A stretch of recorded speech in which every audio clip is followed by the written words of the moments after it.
본문 말씀을 함께 보도록 하겠습니다.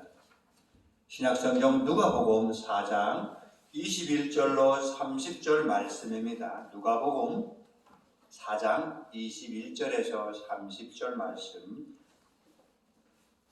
다 같이 합독을 하시겠습니다. 누가복음 4장 21절에서부터 30절까지의 말씀입니다. 누가복음 4장 시작. 그들이 다 그를 증언하고 그 입으로 나온 아니에요? 안 읽으시죠? 누가복음 4장이라고 안 했어요? 누가복음 4장인데 21절. 네, 누가복음 4장. 이에 예수께서 여기 좀 다시 시작. 이에 예수께서 그들에게 말씀하시되 이 글이 오늘 너희 귀에 임하였느니라 하시니 그들이 다 그를 증언하고 그 입으로 나오는 바 은혜로운 말을 놀랍게 여겨 이르되 이 사람이 요셉의 아들이 아니냐. 예수께서 그들에게 이르시되 너희가 반드시 의사여 너 자신을 고치라 하는 속담을 인용하여 내게 말하기를 우리가 들은 바 가버나움에서 행한 일을 내 고향에서도 행하라 하리라. 또 이르시되 내가 진실로 너에게 이르노니 선지자가 고향에서는 환영을 받는 자가 없느니라.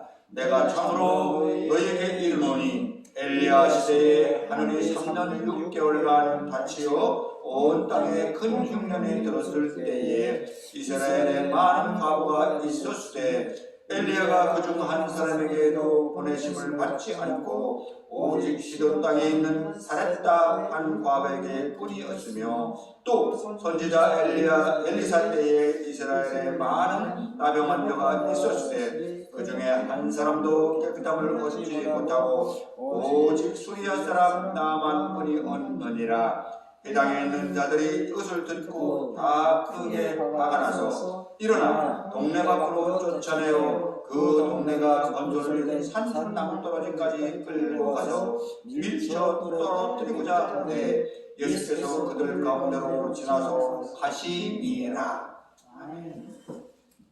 본문 말씀을 가지고 함께 오늘 은혜를 나누고자 하는 설교 제목은 만민을 위한 예수님입니다. 누가복음은 누가 썼습니까? 누가가 썼습니다. 그렇습니다. 누가는 의사였으며 또 역사가였다고 합니다.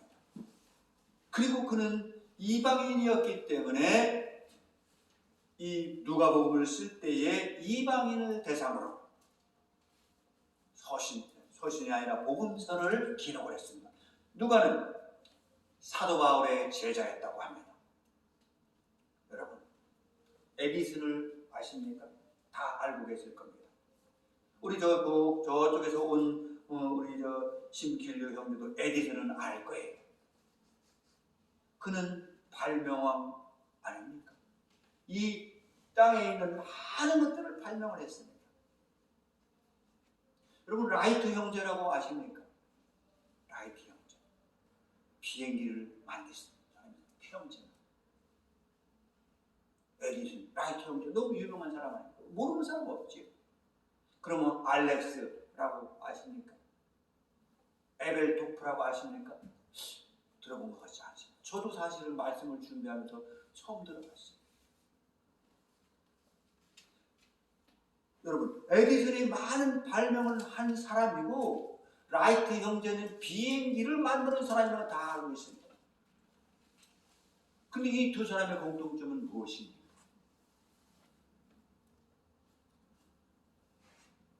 두 사람의 공통점이 있습니다. 또 알렉스와 레베토프는 과연 누구입니까? 알렉스는 에디슨의 조수로 일했던 조교였다고 합니다. 에디슨이 발명하고 에디슨이 유명한 과학자가 되면서 조수로서 일을 했는데 그는 너무 힘들어가지고 포기하고 갔다는 거예요. 그래서 그는 이름이 없는 거죠. 레벨토프는 라이트 형제와 같이 비행기를 만드는 일을 했는데 처음부터 성공한 게 아니고 뭐 조금 가다 도저히 가망이 없다. 그리고 포기하고 중도에 가버린 사람. 그래서 그 사람들의 이름은 없어요. 그러나 에디슨, 라이트 형제는 유명한 사람이 되었습니다. 에디는 어렸을 때 왕따했었다고 그래요. 그런데 그 어머니로부터 사랑을 받으면서 그 어머니가 신실한 믿음의 사람이었기 때문에 그를 잘 위로하고 그는 그래서 결국엔 위대한 발명가가 되었다는 것입니다. 본문에 나오는 나사렛 사람들은 메시아를 기대하고 있었습니다. 우리를 구원해줄 그 메시아가 오실 거야, 그리스도가 오실 거야 라고 했지만 정작 예수님이 2000년 전에 고향 땅에 온 그 나사렛 사람들은 그를 그냥 목수인 요셉의 아들 정도로 형품도 좋고 부모님 말씀도 잘 들으면서 성실한 청년 그 정도로만 알았습니다. 그런데 예수님께서 회당에서 말씀을 전합니다. 30세가 되어서 공생을 하면서 말씀을 전합니다. 많은 유대인들이 그 말씀을 들었습니다. 아, 대단하네. 아, 젊은 청년이 참 그 율법도 많이 알고 옳은 말을 잘하네. 그렇게 했습니다. 아, 선지자야. 그런데 그 예수님의 그 겉모양만 보고 하나님의 아들로 오신 죄를 속하는 그 분을 알아보지 못한 겁니다. 그래서 박수는커녕 박대와 대왕을 하고 결국에는 오늘 본문에 보니까 낭떠러지 절벽까지 끌고 갔다고 했습니다.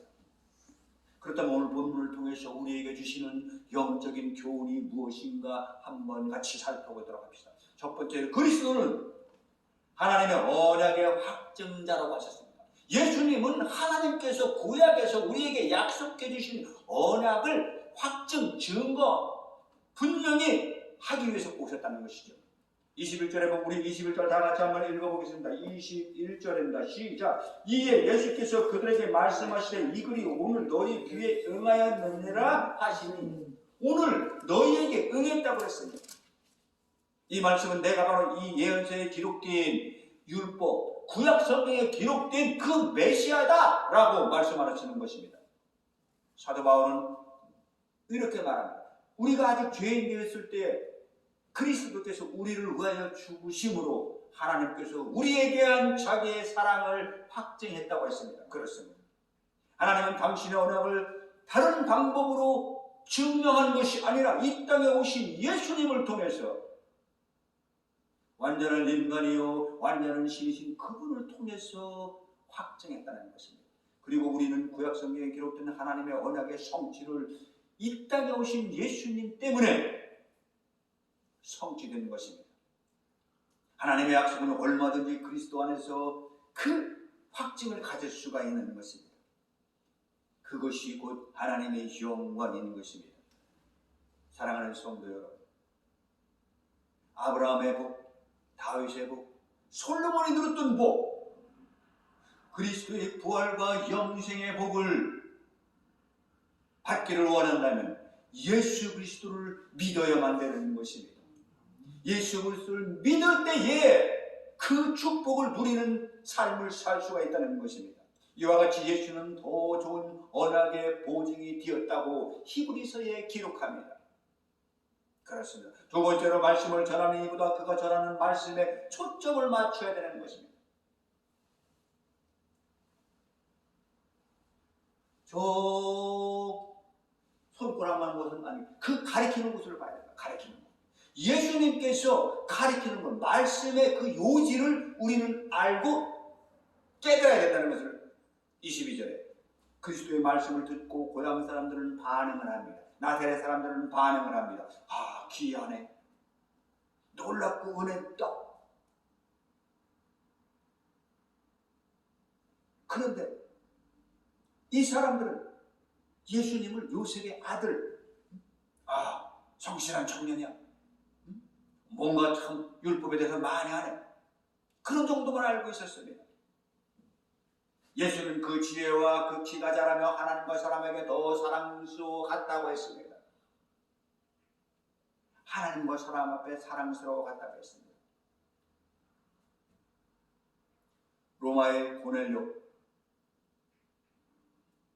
백부장이 있었습니다. 그는 베드로의 설교를 듣고 거듭나는 축복을 받은 사람이 되었습니다. 그가 만일 로마 제국이 잠겨서 베드로를 식민지 그 백성인데 무시하고 그 말을 귀담아 듣지 않았다면은 그런 백부장이 믿는 사람이 되고 복을 못 얻었을 겁니다. 그러나 그는 그 베드로가 하는 그 말 속에 예수 그리스도를 영접한 겁니다. 갈라디아 사람들이 사도 바울의 복음을 전할 때에 사도 바울은 그 안젤이 있었다고 해요. 그래서 안젤이 있었고 그때 당시는 뭐 안약이 뭐 있는 것도 아니고 그렇기 때문에 늘 진물이 흘렀다고 해요. 그리고 어떻게 보면 외모도 키도 작고 배는 나오고 그 눈물은 진물이 있어가지고 보기가 흉하지 않겠어요? 그런데 그가 말하는 그 말씀 속에 하나님의 말씀 속에 은혜를 받은 갈라디아 교인들이 있었습니다. 사도 바울의 외모를 보지 않고 그가 전하는 그 말씀 복음 속에 깨닫는 은총이 있기를 예수 그리스도의 이름으로 축원을 드립니다. 우리 23절 다 같이 한번 읽어보겠습니다. 23절 시작. 예수께서 그들에게 이르시되 너희가 반드시 의사야 너 자신을 고치라 하는 속담을 인용하여 내게 말하기를 우리가 들은 바 가버나움에서 행한 일을 네 고향 여기서도 행하라 하니라. 의사야 너 자신을 고치라. 격언을 현대로 역하면 현대로 바꾸면 잘난 체 하지 말고 너나 똑바로 살아.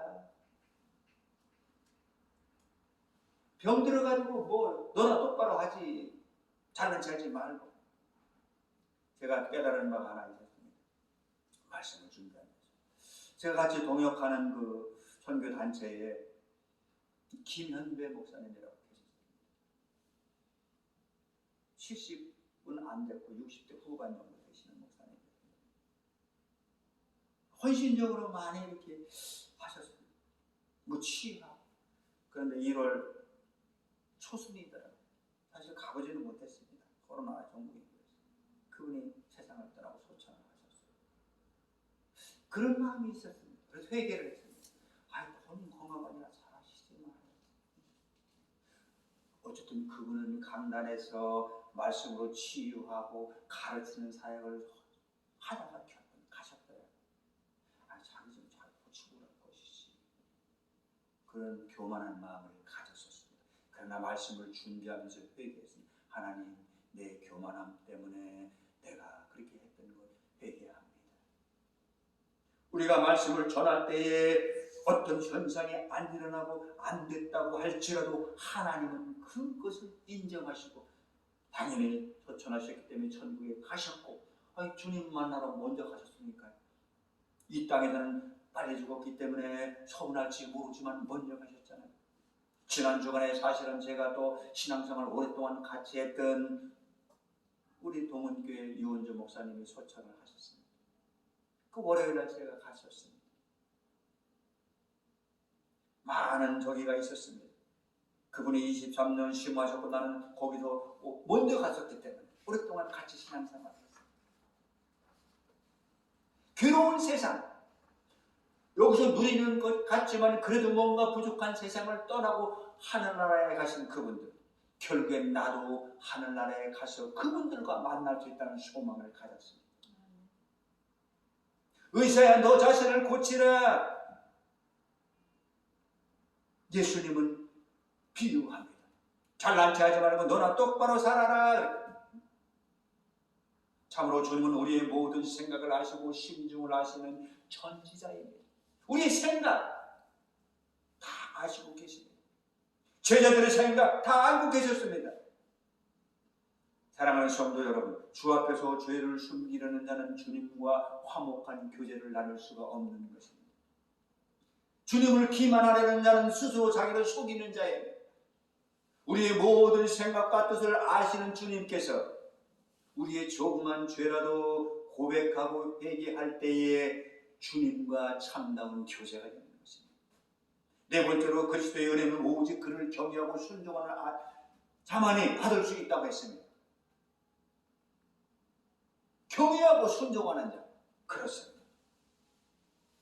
고향 사람들은 오히려 예수님을 배척했습니다. 그러면서 엘리야와 엘리사의 그 비유를 예수님은 합니다. 구약 성경에 나와 있는 그 선지자들을 예수님은 끌어다가 비유를 합니다. 엘리야가 식량이 떨어진 사납다 과부에게 기적을 베풀고 그들이 먹을 것을 충분히 채워주는 것을 사납다 과부는 먹을 것이 없었어요. 그런데 주님을 그 엘리야를 만나고 그가 복을 받는 것을 비유를 합니다.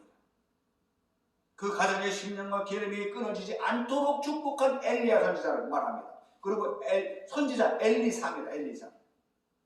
아람 장군 나아만이 있습니다. 문둥병에 걸렸습니다. 그때 당시 문둥병은 죄가 많고 그 천한 병이 걸렸다고 했습니다. 그런데 그가 엘리사를 찾아왔습니다. 엘리사가 7번 요단강에 가서 씻어야 돼.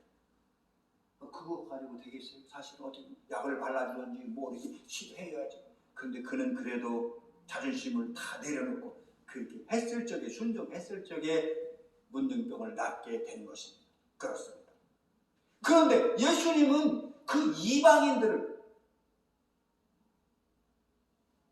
사렙다 과부와 그 시돈 땅에 있는 그 이방인 과부 또 그 나라를 이스라엘을 쳐들어온 아람 이방 사람 그들을 칭찬하는 말을 했습니다. 그래서 그들은 기분이 더 나빴습니다. 이방인이 오히려 예수를 영접하고 그들이 복음을 받아들인다는 것을 말하고 있는 것입니다. 그렇습니다. 유대 사람이든 이방인이든 예수를 영접하는 자만이 하나님의 주시는 축복을 누리는 것입니다. 오늘도 주님은 같은 원리로 사람들을 대하고 있습니다. 남녀노소 빈부 귀천을 가리지 않습니다.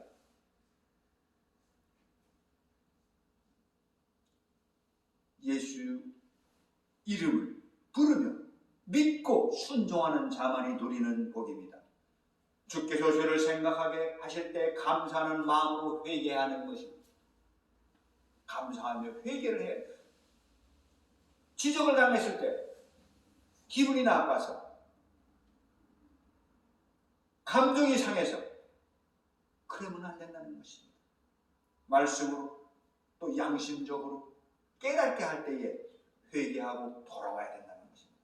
우리 28절 다 같이 한번 읽어보겠습니다. 28절 시작. 회당에 있는 자들이 이것을 듣고 다 크게 화가 났어. 회당에 있는 자들이 거기서 하나님 말씀을 가르치는 것 아닙니까? 예수님께서 엘리야와 엘리사 이방 사람의 그런 걸 그 사람들을 칭찬하고 그러니까 너무 화가 난 거예요. 유대인들 자기들이 선한 민족의 택한 백성인데 어떻게 이방 사람들을 갖다가 그렇게 칭찬하는 그것이 막 화가 난 거예요.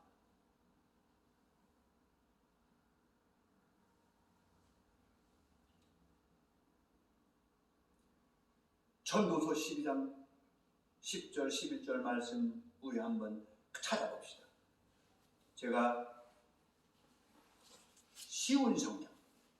쉬운 성경으로 제가 한번 읽어드리겠습니다. 설교자는 격려를 주는 말을 탐구하여 찾았다. 그래서 그가 기록한 교훈을 정직하며 진실하다. 지혜자의 교훈은 채찍 같고 그가 수집한 말씀은 잘 박힌 목과 같으니 이는 모두 한 목자의 말씀이다. 여기에 이제는 우리 지금 개역개정 성경에 보면은 그렇게 어렵습니다. 전도자는 그렇게 나옵니다. 전도자는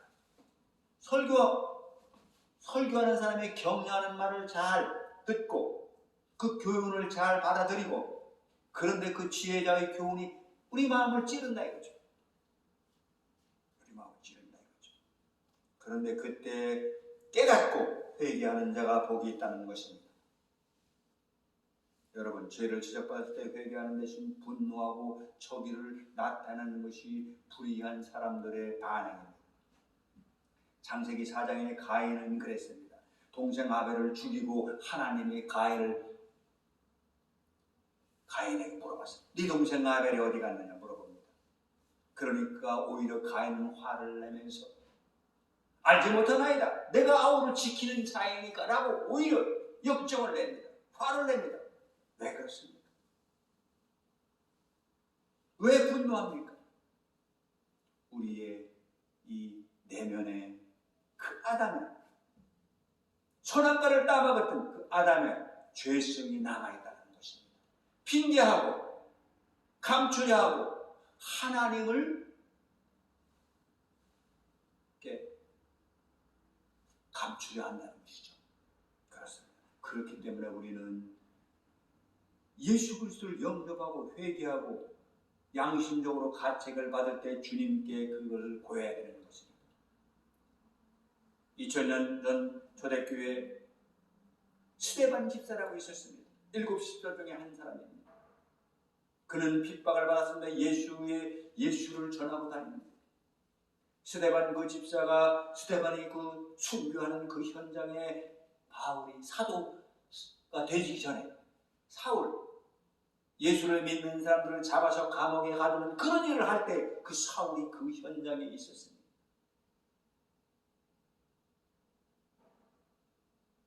그들은 스데반으로부터 그 유대의 그 종교 지도자들은 회개하라 할 때 그들은 참지 못하고 그를 끌어내어 돌로 쳐 죽였던 것입니다. 하나님의 뜻대로 하는 근심은 후회할 것이 없습니다. 구원에 이른다는 것입니다. 종교적 편견에 사로잡히면 위험하고 어리석은 사람이 됩니다.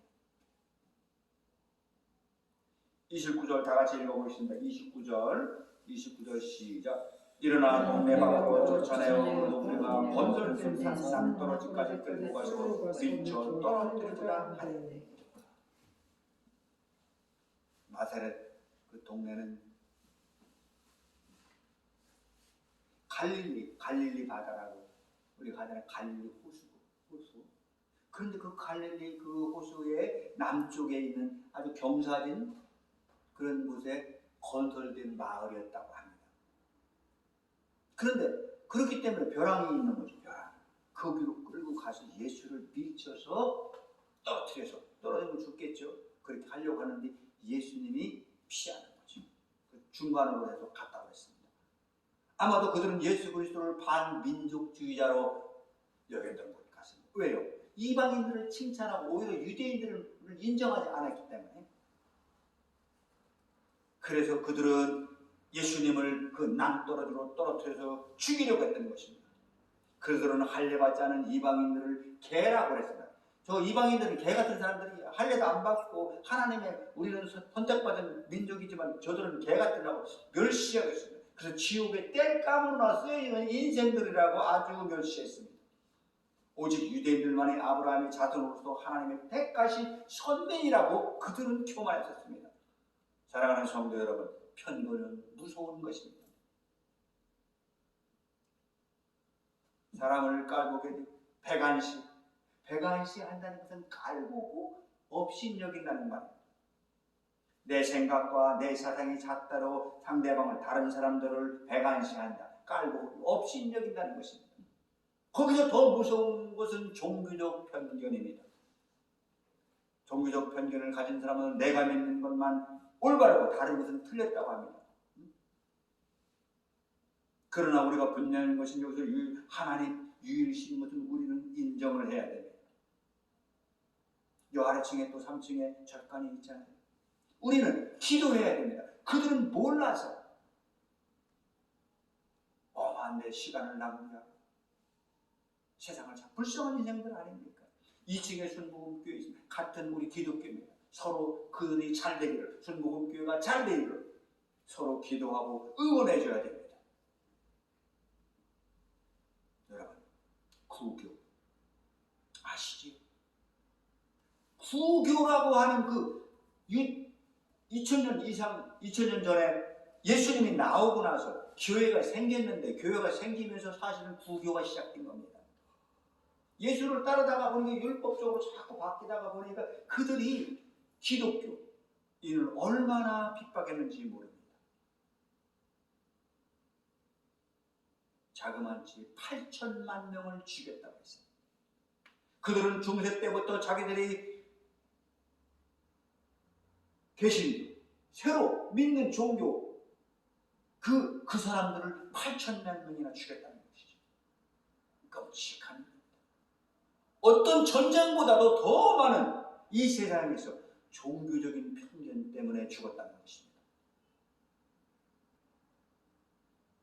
우리 교리나 신앙을 반대하는 이들이 있을 수 있습니다. 그렇다고 해서 나사렛 사람들처럼 극단적인 행동을 해서는 안 되는 것입니다. 몰라서 불쌍한 형물이다 생각하고 그들이 돌아오기로 기다리며 기도하면서 악을 선으로 대해야 되는 것입니다. 하나님이 사랑하시는 대상이라고 생각하고 기도하며 하나님이 역사가 있기를 바라야 되는 것입니다. 마지막으로 우리는 복음을 대적하는 자들과 다투지 말고 사명을 잘 감당해야 될 것입니다. 30절 같이 읽어보겠습니다. 1절 시작. 예수께서 그들 가운데로 지나서 가시니라. 예수님은 하나님이었습니다. 모든 능력을 행할 수가 있습니다. 예수님을 끌어서 벼랑에 떨어뜨려 죽이려고 하는 그들에게 예수님이 능력이 있는데 어떻게 거기서 세상 말로 말하면 이것들 봐라 한번 역사할 수 있지 않겠어요? 그런데 예수님은 그들 가운데로 지나서 갔다는 것입니다. 그리스도는 자신을 살해하는 사람들 가운데로 지나서 가신 사실에 대하여 우리는 생각해 봐야 합니다. 우리는 어떻게 수많은 사람들을 물리치고 그들 가운데로 지나쳤는데 정확하게 우리는 알 수는 없습니다. 여기서 가신이라고 하는 헬라어 뜻은 가고자 하는 길을 계속 가다 주님이 가시고자 하는 길을 포기하지 않고 갔다 그런 말씀입니다. 사역자는, 목회자는, 성도는 이렇게 이 땅에서 삶을 살아야 된다는 것입니다. 여러분, 나사렛 사람들은 주님께 대한 선입관 때문에 주님을 오해하고 배척했습니다. 이와 같은 일은 비단 나사렛 사람들뿐만이 아닙니다. 지금 이 땅에 살아가는 우리도 그럴 수가 있다는 것을 깨닫게 됩니다. 천지를 창조하시고 우리를 구원하시기 위해서 예수 그리스도를 2000년에 이 땅에 보내주시고 우리를 구원받고 영생을 받고 복받은 백성이 되었지만 그렇지 않은 주변에 많은 사람들이 있습니다. 가족들이 있습니다. 형제들이 있습니다. 그들에게 예수 그리스도의 복음을 전하는 것이 우리의 사명입니다. 예수님은 그래서 유대인들의 그 자손으로 태어났지만은 만민을 위한 예수님이었던 것입니다. 기도하겠습니다. 사랑의 하나님 감사합니다. 만민을 구원하시기 위해 오신 예수 그리스도의 그 구원의 은총을 우리에게 주셨으니 감사합니다.